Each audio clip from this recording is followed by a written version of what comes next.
Hallelujah. जय मसीह की। Praise the Lord. सब भाई बहन को जय मसीह। आज हम बात करेंगे प्रभु यीशु मसीह को लोग मसीह क्यों कहते हैं, मसीह का क्या मतलब है, इसके बारे में बात करेंगे।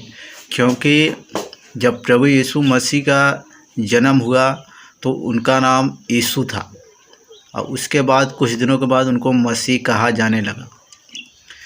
और हम ये वचन से देखेंगे, सीखेंगे बाइबल से कि क्या प्रभु को, यीशु मसीह को स्वर्गदूतों ने मसीह कहा, क्या यीशु मसीह ने स्वयं अपने आप को मसीह कहा, क्या लोगों ने उसे स्वीकार किया कि यीशु ही मसीह है।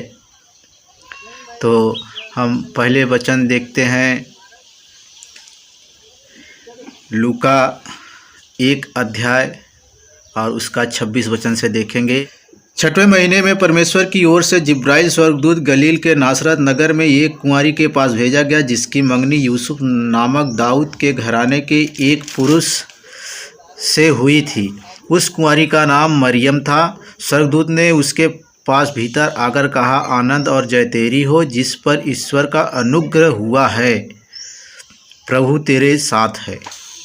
यहाँ पर देख रहे हैं तो वचन में दिख रहा है कि यहाँ पर जिब्राइल स्वर्गदूत आता है मरियम के पास और कहता है, आनंद और जय तेरी हो, क्योंकि ईश्वर का अनुग्रह, परमेश्वर का अनुग्रह तुझ पर हुआ है। अगर प्रभु का अनुग्रह जिस पर होता है, स्वर्गदूत उसके पास वहीं भेजा जाता है जिस पर प्रभु का अनुग्रह होता है। हालेलुया। आज और आगे वचन, उस वचन से वह घबरा गई, वह उस वचन से बहुत घबरा गई और सोचने लगी कि यह किस प्रकार का अभिवादन है। स्वर्गदूत ने उससे कहा, हे मरियम, भयभीत न हो, क्योंकि परमेश्वर का अनुग्रह तुझ पर हुआ है। देख, तू गर्भवती होगी और तेरे एक पुत्र उत्पन्न होगा, तू उसका नाम यीशु रखना। हालेलुया। यहाँ कह रहा है कि देख, तू गर्भवती होगी, परमेश्वर का अनुग्रह तुझ पर हुआ है, और जो उत्पन्न होगा, जो पवित्र होगा उत्पन्न, तुम उसका नाम क्या रखना? यीशु रखना। यहाँ पर मसीह नहीं कह रहा है, सिर्फ यीशु बता रहा है। हालेलुया। और आगे देखेंगे, वह महान होगा और परम प्रधान का पुत्र कहलाएगा, और प्रभु परमेश्वर उसके पिता दाऊद का सिंहासन उसको देगा, और वह याकूब के घराने पर सदा राज करेगा, और उसके राज का अंत न होगा। यहाँ पर स्वर्गदूत भविष्यवाणी के रूप में भी बता रहा है कि उसके राज का कभी अंत न होगा। वह परम प्रधान का पुत्र कहलाएगा। परम प्रधान का पुत्र का मतलब यही होता है कि वह मसीह कहलाएगा। हालेलुया। अब एक वचन से जानेंगे कि क्या लोगों ने भी प्रभु को मसीह स्वीकार किया। मसीह का मतलब पहले ये जान लेते हैं कि मसीह का सही मतलब क्या होता है। मसीह का सही मतलब ये होता है कि जब एक व्यक्ति अपने प्रियजनों के लिए अपना प्राण दे दे और उनके प्राण को बचा ले, दूसरे के प्राण के बदले अपना प्राण दे के बचा ले उनके प्राण को, वह मसीह कहलाता है। और पहले भी, आज भी लोगों के बीच में देखा जाता है कि जब एक व्यक्ति परेशान रहता है, कोई व्यक्ति उसे परेशान करता है, तो उसके बीच में अगर कोई दूसरा व्यक्ति आ जाता है, दो जनों के बीच में एक तीसरा व्यक्ति आ जाता है और जो बहुत परेशान है उसकी हेल्प करने लगता है, उसकी मदद करने लगता है, और एक व्यक्ति बहुत परेशान करता है एक व्यक्ति को, तो जो परेशान करता है बचाने वाले से कहता है कि क्या तू इसका मसीहा है। जैसे बाबा साहब ने दलितों के लिए मसीह का काम किया। बहुत लोग आज बाबा साहब भीमराव अम्बेडकर जी को दलितों का मसीहा कहते हैं। उन्हें एक उपाधि मिली है, तो मसीह एक उपाधि ही है जो अपना कर्म करके नहीं मिल जाता है किसी को ये उपाधि, जब वो उस योग्य काम करता है, उस योग्य कर्म करता है, उस दृढ़ता से काम करता है, तब उसे मसीह की उपाधि मिलती है।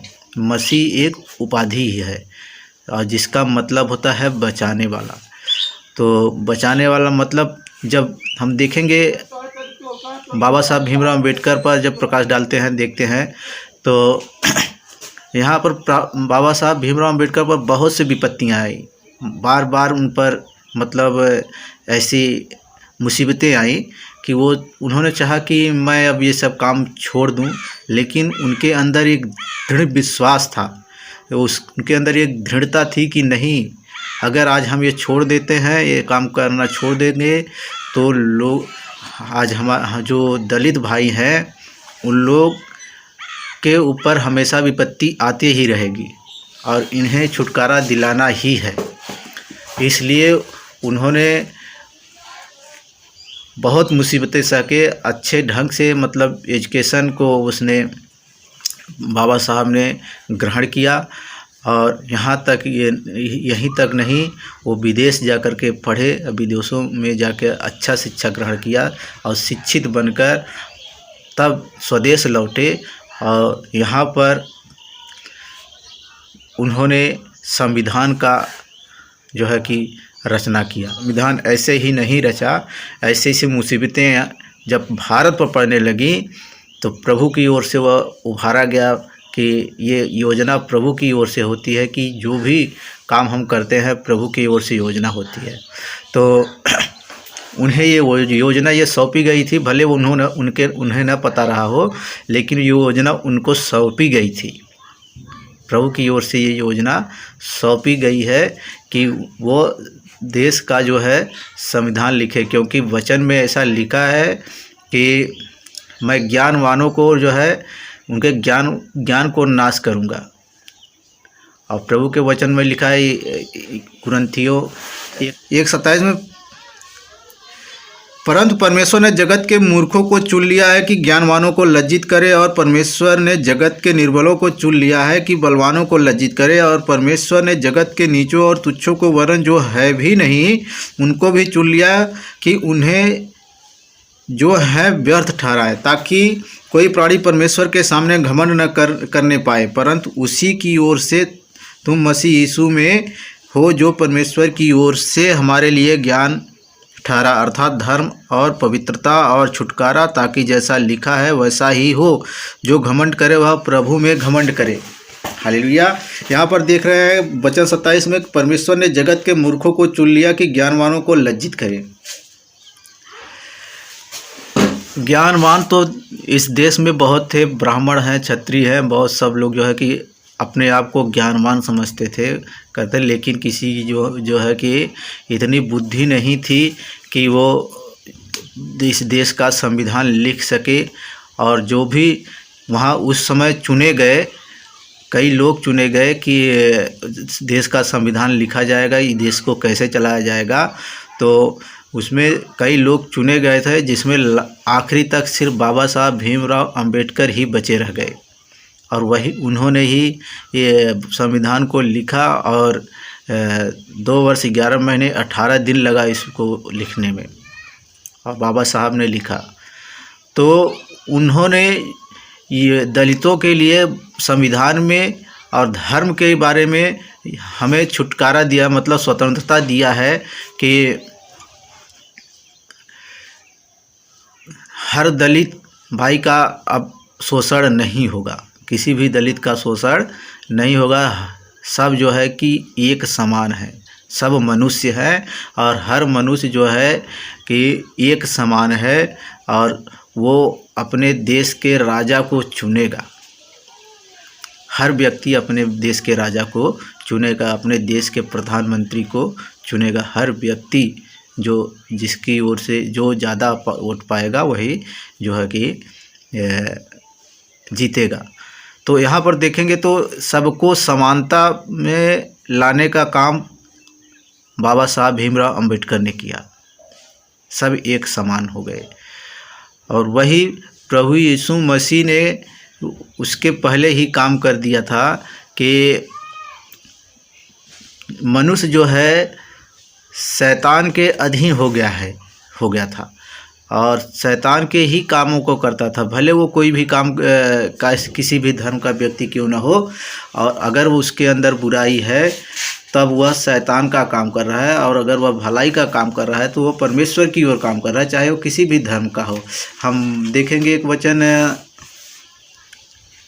गलातियों 5:22, गलातियों 18 से हम देखेंगे, 5 का 18 से।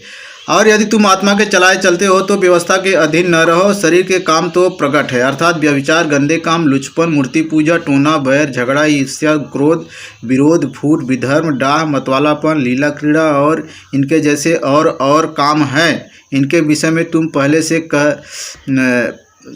पहले से कह देता हूँ, जैसा पहले कह भी चुका हूँ कि ऐसे काम करने वाले परमेश्वर के राज्य के वारिस न होंगे।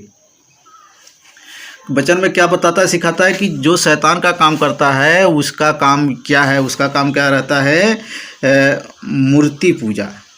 शरीर के काम प्रकट तो है, वो जो शैतान का काम है ना, वो शरीर काम को दिखाता रहता है, दिखावा करता है। और वही जो है कि बाबा साहब के समय, मतलब जब संविधान लिखा गया तो वही वो लोग किए, शैतान का काम किए।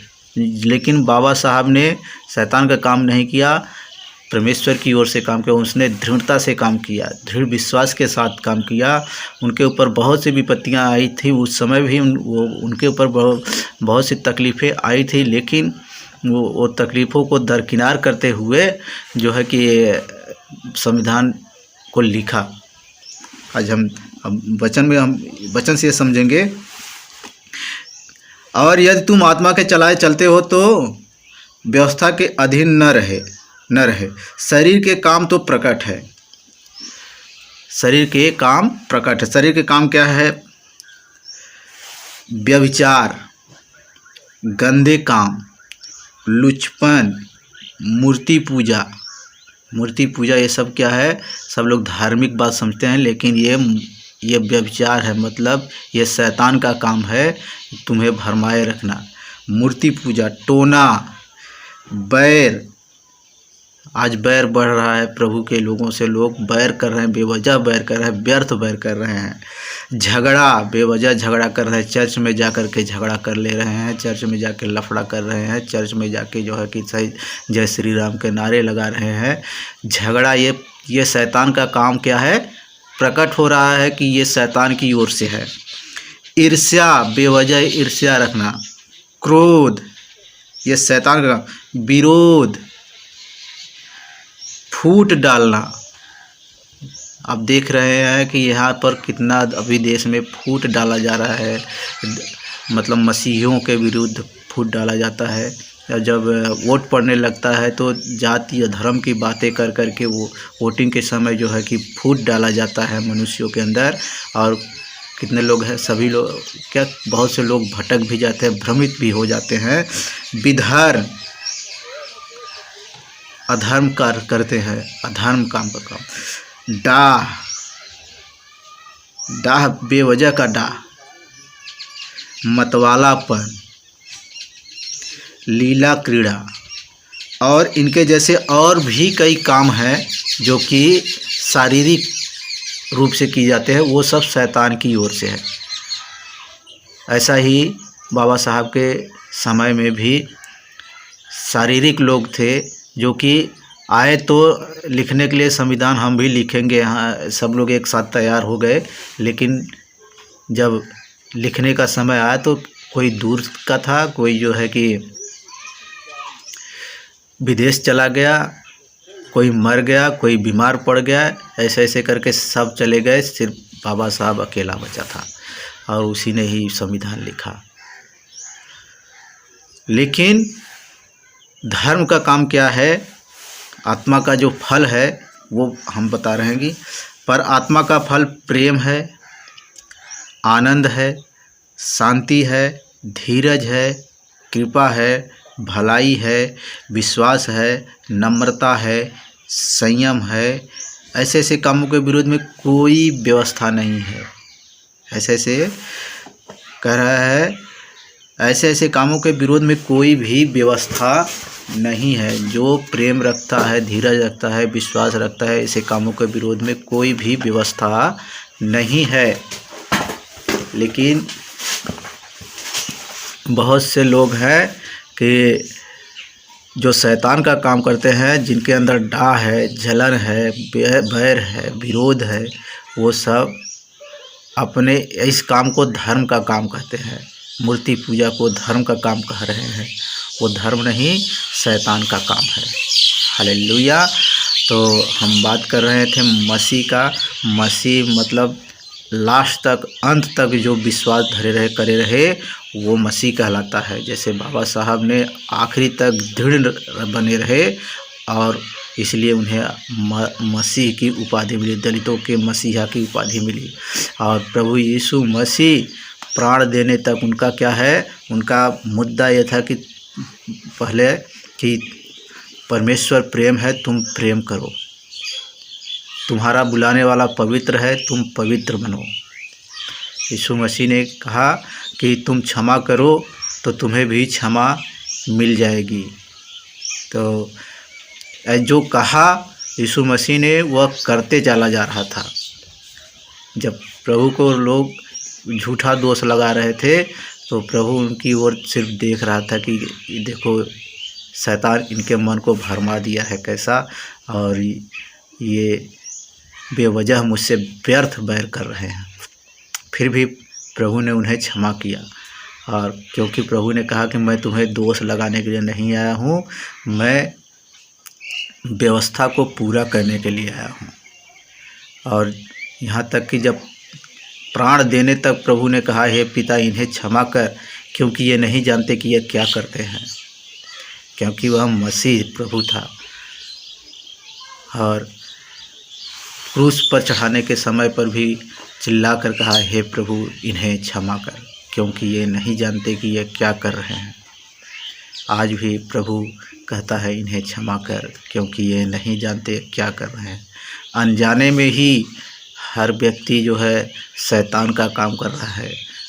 अनजाने में ही हर व्यक्ति जो है परमेश्वर का काम कर रहा है। परमेश्वर का काम वो कर रहा है जो जिसमें आत्मा का फल है, प्रेम का फल है। जैसे आत्मा का फल क्या है? प्रेम है, आनंद है, शांति है, धीरज है, कृपा है, भलाई है, संयम है, विश्वास है, नम्रता है। ये सब जो ये फल जो इसके अंदर पाए जाते हैं, वो परमेश्वर का काम कर रहे हैं। भले ही वो जो है कि प्रभु यीशु मसीह को नहीं जानते, लेकिन कब परमेश्वर का काम कर रहे हैं। लेकिन जिसके अंदर लीला, क्रीड़ा, मतवालापन, झूठ, डाह, मतलब बैर, विरोध, बेवजह की ईर्ष्या, ये सब है, वो शैतान का काम कर रहा है। वो अगर वो सोचता है कि मैं धर्म का काम कर लेता हूँ, मूर्ति पूजा कर रहा हूँ या ओझाई सोखाई कर रहा हूँ, कहीं मतलब दान दक्षिणा कर रहा हूँ, तो धर्म का काम कर रहा हूँ, वो अनजाने में जो है इस शैतान का काम कर रहा है। परमेश्वर की ऐसी कोई भी योजना नहीं है। ऐसे लोगों को प्रभु कहता है, मैं बदला लेकर उसे नाश कर डालूँगा। तो हमारा विषय आज का है मसीह के बारे में। तो मसीह का मतलब होता है जो दृढ़ विश्वास करके प्रभु पर विश्वास करे रहे, जो है कि वही जो है मसीह कहलाता है। जैसे बाबा साहब ने दृढ़ रहा, आखिरी तक जो है दृढ़ बना रहा, और जब तक संविधान पूरी तरह लिखा नहीं गया, तब तक वह टला नहीं। तो आगे हम वचन देखेंगे कि यीशु मसीह को लोगों ने उसे मसीह स्वीकार किया कि नहीं किया। पहला वचन देखेंगे यूहन्ना 4:25 में। क्या एक सामरी स्त्री है और कहती है प्रभु यीशु मसीह को, यीशु मसीह स्वीकार किया, मसीह स्वीकार किया, उसके बारे में हम देखेंगे वचन। स्त्री ने उससे कहा, मैं जानती हूँ कि मसीह जो ख्रिस्त कहलाता है आने वाला है। जब वह आएगा तो हमें सब बातें बता देगा। यीशु ने उससे कहा, मैं जो तुमसे बोल रहा हूँ वही हूँ। यहाँ पर एक स्त्री है जो पानी भरने आई और वहीं पर प्रभु यीशु मसीह कुएं पर बैठा, कहता है मुझे पानी पिला। तो वह उसे कुछ बात करती है और उसके बाद वह कहती है कि मैं जानती हूँ कि जब मसीह आएगा तो हमें सब बातें बता देगा, सब बातें सिखा देगा। तब यहाँ पर प्रभु यीशु मसीह कहता है कि जो तुमसे बातें कर रहा हूँ वही हूँ, मसीह मैं ही हूँ। अब एक वचन देखेंगे मत्ती 16 का 13 से 20 तक देखेंगे, जहाँ पतरस ने यीशु को मसीह स्वीकार किया है। यीशु कैसरिया फिलिप्पी के प्रदेश में आया और अपने चेलों से पूछने लगा, लोग मनुष्य के पुत्र को क्या कहते हैं? उन्होंने कहा, कुछ तो यूहन्ना बपतिस्मा देने वाला कहते हैं, और कुछ एलिया, और कुछ यिर्मयाह या भविष्यवक्ताओं में से कोई एक कहते हैं। उसने उनसे कहा, परंतु तुम मुझे क्या कहते हो? शमौन पतरस ने उत्तर दिया, तू जीवते परमेश्वर का पुत्र मसीह है। यीशु ने उसको उत्तर दिया, हे शमौन योना के पुत्र, तू धन्य है, क्योंकि मांस और लहू ने नहीं, परंतु मेरे पिता ने जो स्वर्ग में है यह बात तुझ पर प्रकट की है। यहाँ पर अपने चेलों से प्रभु यीशु मसीह पूछ रहा है कि लोग मनुष्य के पुत्र मतलब मुझे क्या कहते हैं? यीशु मसीह को लोग क्या कहते हैं? कोई कहता है एलिया है, कोई यिर्मयाह, कोई कहता है भविष्यवक्ताओं में से कोई एक जी उठा है। क्योंकि प्रभु यीशु मसीह ऐसे ऐसे काम करते थे कि एक साधारण मनुष्य ऐसा काम नहीं कर सकता था। तब यीशु मसीह ने अपने चेलों से पूछा कि लोग मेरे बारे में क्या कहते, जबकि वो सब कुछ जानते थे, लेकिन फिर भी अपने चेलों से पूछा कि इनके मन में क्या बातें चल रही हैं। तब पतरस ने यहाँ पर क्या कह रहा है 16 में, पतरस ने उत्तर दिया, तू जीवते परमेश्वर का पुत्र मसीह है। मतलब जो परमेश्वर का पुत्र है वही मसीह है। हालेलुया। अब देखेंगे एक वचन कि शैतान ने क्या यीशु को परमेश्वर का पुत्र कहा है। वचन देखेंगे मत्ती 4 का 3 से 11 तक। तब परखने वाले ने पास आकर उससे कहा, यदि तू परमेश्वर का पुत्र है तो कह दे कि ये पत्थर रोटियां बन जाए। यीशु ने उत्तर दिया, लिखा है, मनुष्य केवल रोटी ही से नहीं परंतु हर एक वचन से जो परमेश्वर के मुख से निकलता है जीवित रहेगा। अब यहाँ पर शैतान जान रहा है कि ये परमेश्वर का पुत्र है, तब पर भी आके कह रहा है कि यदि तू परमेश्वर का पुत्र है, मतलब भरमाने की वो कोशिश कर रहा है, लेकिन वह परमेश्वर का पुत्र है। कह रहा है यदि तू परमेश्वर का पुत्र है तो कह दे कि ये पत्थर रोटियां बन जाएं। यहाँ पर हमेशा बार बार वो कह रहा है कि यदि तू परमेश्वर का पुत्र है, मतलब वो परमेश्वर का पुत्र है, यीशु मसीह परमेश्वर का पुत्र है, लेकिन फिर भी वो जो है कि ज़बरदस्ती कर रहा है कि यदि तू ऐसा है तो कह दे, ये हो जाए। लेकिन यीशु ने उसको उत्तर क्या दिया, लिखा है, मनुष्य केवल रोटी ही से नहीं परंतु हर एक वचन से जो परमेश्वर के मुख से निकलता है जीवित रहेगा। सिर्फ मनुष्य जो है खाने पीने से ही जीवित नहीं रहता, बल्कि जीवित इससे रहता है कि जो परमेश्वर के मुख से वचन निकलता है उस वचन से जीवित रहता है। आज कई लोग हैं कि खा पी के भी मर जा रहे हैं क्योंकि उनके अंदर परमेश्वर का वचन नहीं है।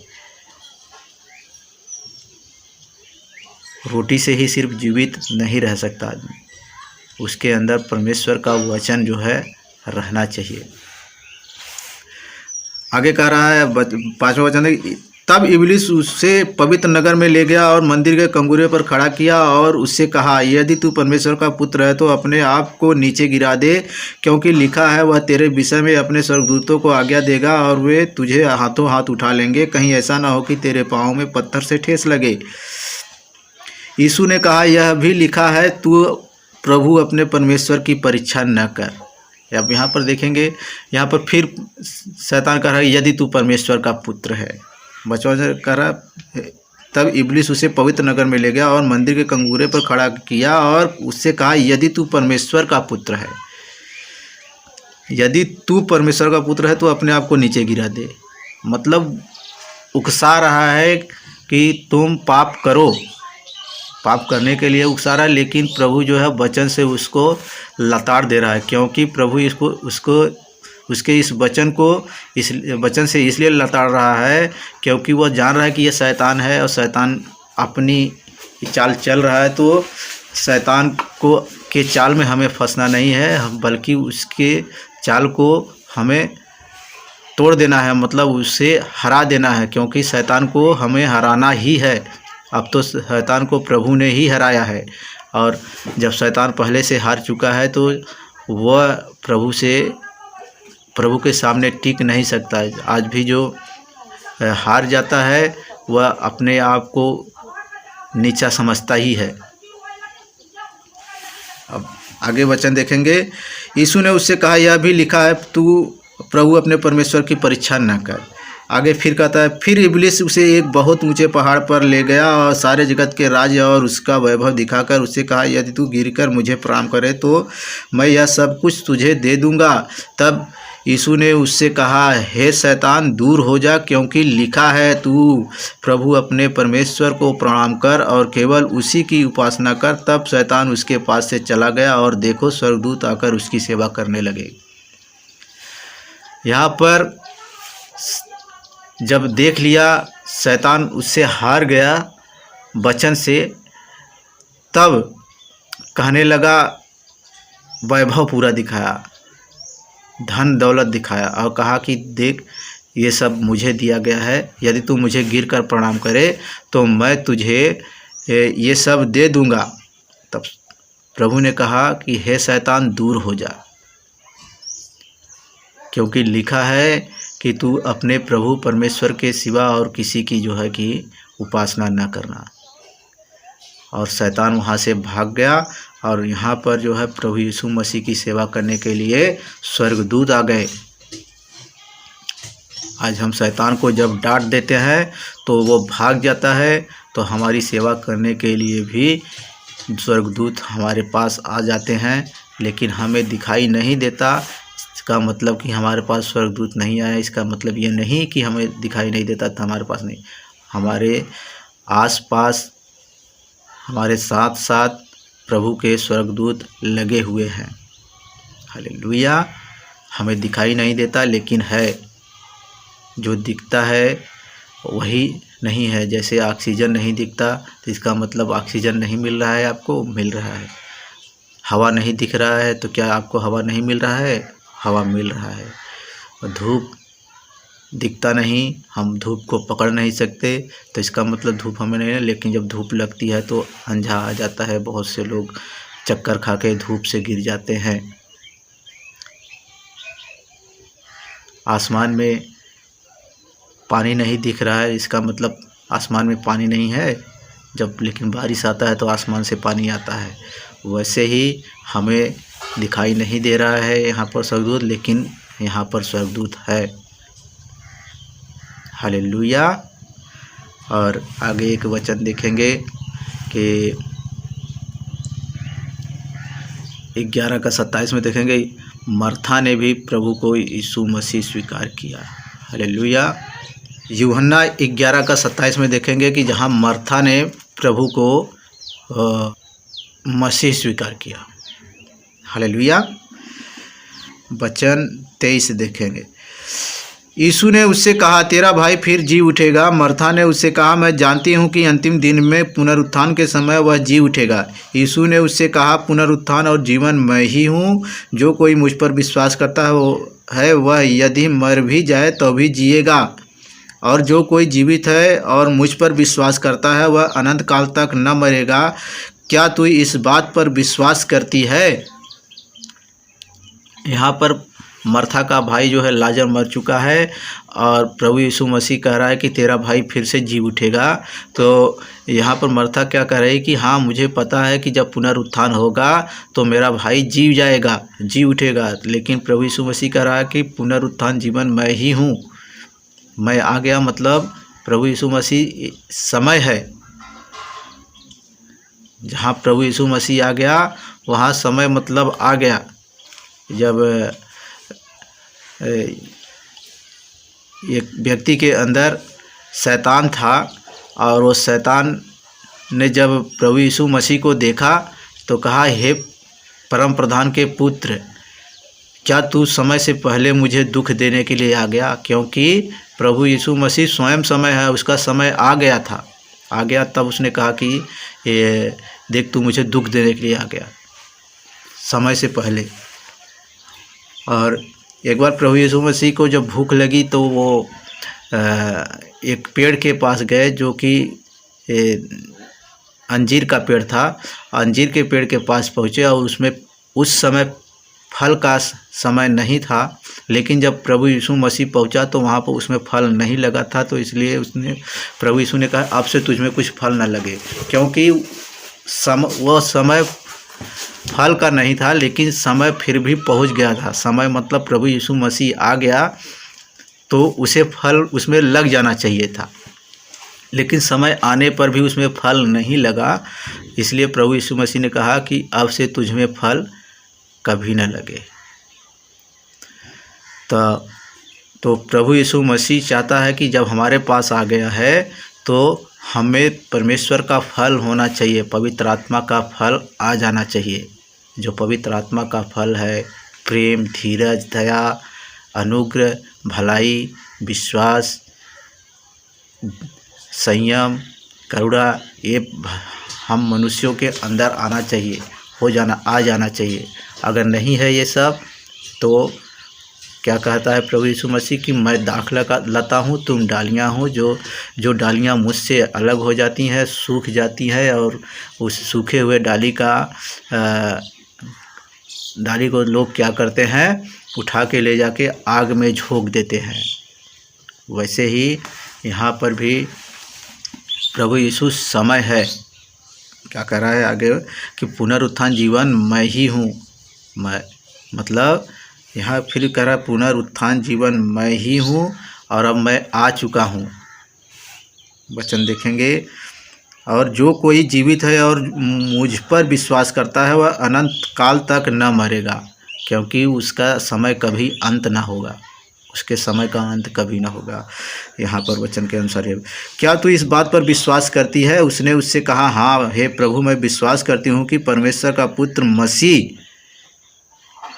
यहाँ पर मर्था स्वीकार स्वयं करती है कि परमेश्वर का पुत्र जो मसीह है, जो जगत में आने वाला था, वह तू ही है।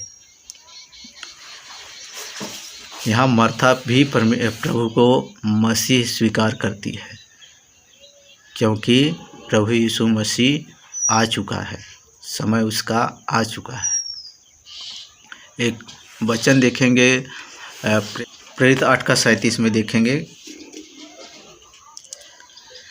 फिलिप्पुस ने कहा, यदि तू सारे मन से विश्वास करता है तो बपतिस्मा ले सकता है। उसने उत्तर दिया, मैं विश्वास करता हूँ कि यीशु मसीह परमेश्वर का पुत्र है। परमेश्वर का पुत्र यीशु मसीह। यहाँ पर खोजा जो है कि कह रहा है कि हाँ मैं विश्वास करता हूँ कि यीशु मसीह परमेश्वर का पुत्र है, और यहाँ पर वह विश्वास करता है और विश्वास करके तब बपतिस्मा लेता है। जो विश्वास कर लेता है वह उसे बपतिस्मा जरूर लेना चाहिए प्रभु यीशु मसीह पर, क्योंकि प्रभु यीशु मसीह ने यही आज्ञा दिया है कि तुम जगत में जाओ और पिता, पुत्र, पवित्र आत्मा के नाम से बपतिस्मा दो। जो विश्वास करेगा उसी का उद्धार होगा, और जो विश्वास न करेगा वह दोषी ठहर चुका। और बहुत से ऐसे लोग हैं आज भी कि जो कि पेटू लोग हैं, और उन धर्म के बात बताते हैं कि ये धर्म ऐसा है, धर्म वैसा धर्म है। धर्म कुछ भी नहीं, धर्म यही है कि जिसके अंदर पवित्रता है और जिसके अंदर प्रेम है, जिसके अंदर धीरज है, जिसके अंदर दया है, वह धर्मी है। और धर्मी के विरुद्ध कोई भी व्यवस्था नहीं होती है। और जिसके अंदर दया नहीं, प्रेम नहीं, विश्वास नहीं, वह अधर्म करता है। जो डाह करता है, विरोध करता है, वह स्वयं अधर्म करता है, वह पापी हो गया। लेकिन फिर भी प्रभु यीशु मसीह पापियों से प्रेम करता है, ताकि वह अपना पाप छोड़कर प्रभु पर विश्वास करे तो अनंत जीवन पा सकता है। लेकिन जो विश्वास नहीं करता, वो अपने मतलब घमंड में रहता है, तो मतलब शैतान का काम करता है।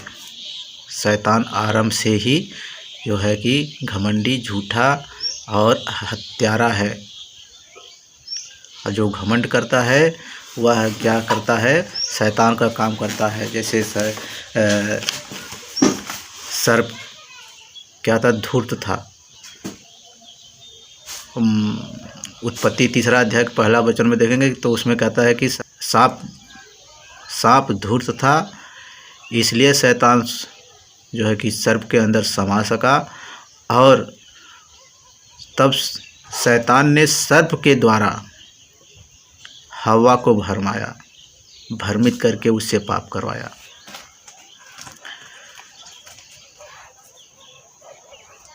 आप देखेंगे कि प्रभु यीशु मसीह के साथ उस कई चेले रहते थे, और एक चेला था जो कि जिसके पास थैली रहती थी, धन की थैली, लेकिन वह घमंड भी करता था। यहूदा इस्करियोती घमंड इस बात की करता था कि वो धन को अपना समझता था, इसलिए शैतान उसमें समा सका। धन ही सब कुछ नहीं है, लेकिन धन हमें बचाने के लिए, हमारी व्यवस्था को पूरा करने के लिए भले धन दिया गया है, लेकिन धन के ही पीछे न भागें। प्रभु यीशु मसीह ने कहा कि तुम धन के ही पीछे न भागो, तुम 2 स्वामियों की सेवा नहीं कर सकते। तो मतलब एक धनवान व्यक्ति था जो कहता है कि मैं बचपन से ये सब करते आया हूँ, घमंड से कह रहा है। मतलब उसके अंदर ये घमंड था कि मैं ये सब करते आ रहा हूँ, अच्छे काम करते आ रहा हूँ। तब प्रभु ने कहा कि तुझमें अभी भी एक कमी है कि तू अपना धन बेचकर कंगालों को बांट दे। उसके पास बहुत धन था, इसलिए वो बेचना नहीं चाहा। तब प्रभु ने कहा कि ऊँट का सुई के नाके में से निकलना सहज है, लेकिन धनवान का स्वर्ग में प्रवेश करना बहुत ही कठिन है। तो वो धन के लिए यहूदा जो है कि धन अर्जित करता था, और इसलिए वह घमंड करता था, प्रभु के बातों को इनकार करता था। इसलिए शैतान उसे अपना चेला बना लिया, और शैतान उसमें समा सका, और वह पकड़वाने वाला, यीशु मसीह को पकड़वाने वाला बना। आज भी जो प्रभु की बात नहीं मानते, घमंड करते हैं, उसको शैतान जो है अपना चेला बना लेता है। भले उसे लगता कि मैं तो दूसरे धर्म का व्यक्ति हूँ, तो शैतान मेरा क्या करेगा, लेकिन वह शैतान की ओर, शैतान का काम करने लग गया है। हालेलुया। एक वचन देखेंगे, 1 यूहन्ना 4:15। जो कोई यह मान लेता है कि यीशु परमेश्वर का पुत्र है, परमेश्वर उसमें बना रहता है और वह परमेश्वर में। हालेलुया। जो कोई यह मान लेता है कि यीशु परमेश्वर का पुत्र है, वह परमेश्वर में बना रहता है और परमेश्वर उस मनुष्य में बना रहता है। हालेलुया। आइए इस वचन के लिए प्रार्थना करते हैं कि हम प्रभु यीशु मसीह को अपना उद्धारकर्ता मान लें, ताकि हम परमेश्वर में बने रहें और परमेश्वर मुझ में बना रहे। हालेलुया। क्योंकि वचन क्या कहता है, एक बार फिर से देखेंगे। जो कोई यह मान लेता है कि यीशु परमेश्वर का पुत्र है, परमेश्वर उसमें बना रहता है और वह परमेश्वर में। धन्यवाद देते हैं प्रभु। हम विश्वास करते हैं कि यीशु मसीह परमेश्वर के पुत्र हैं, और परमेश्वर आप मुझ में बने रहें और मैं आप में बना रहूं। और जो भाई बहन इस वचन को सुन रहे हैं, देख रहे हैं, उनका उद्धार करें और अनंत जीवन के हर व्यक्ति वारिस हो। यीशु मसीह के पवित्र नाम से दुआ करते हैं खुदावन। हर बीमारी, हर तकलीफ़ से इन्हें छुटकारा दे। यीशु मसीह के पवित्र नाम से दुआ को मांगते हैं पिता, सुने और ग्रहण करें, आमीन। जय मसीह की।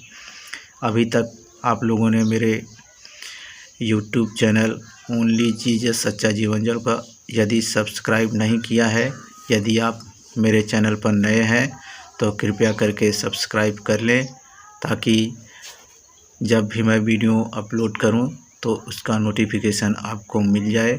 आप सब्सक्राइब कर लें और नोटिफिकेशन की बेल आइकन के घंटे को ऑन ज़रूर कर लें और शेयर भी ज़रूर करें। जय मसीह की।